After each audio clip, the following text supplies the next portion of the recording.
Au Soudan du Sud, la croissance devrait rebondir progressivement et atteindre plus de 2% à moyen terme au cours de l'année 2024. C'est ce qui ressort du dernier rapport de la Banque mondiale sur l'économie du Soudan du Sud, SSEM. En effet, malgré le ralentissement de la croissance mondiale et les effets persistants du changement climatique sur la production pétrolière nationale, l'activité économique au Soudan du Sud a été soutenue par un secteur privé plus fort, un retour à une paix relative et une augmentation des dépenses publiques.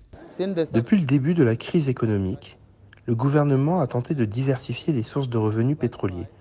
L'une d'entre elles consiste à stimuler la collecte de recettes non pétrolières, à améliorer la capacité de l'administration fiscale et à stimuler les politiques technologiques. Of tax administration and streamlining tech policies. Plus jeune nation du monde, le Soudan du Sud possède un immense potentiel de diversification de croissance économique et de prospérité partagée. Dans le but de diversifier l'économie nationale basée sur le pétrole depuis l'indépendance du pays, le 9 juillet 2011, le gouvernement sud-soudanais qui mise sur l'agriculture présente des opportunités intéressantes pour les investisseurs. Selon la Banque mondiale, la croissance du secteur non pétrolier devrait rester relativement résiliente à environ 6% au cours de l'exercice 2024, soutenue par des dépenses salariales publiques plus élevées, une expansion du crédit intérieur et une inflation modérée.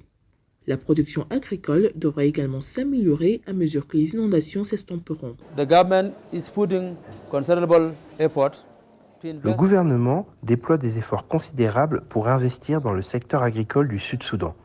Cela nous met dans une position où les petits agriculteurs peuvent apprendre à accéder au financement et à investir dans des machines et des semences améliorées.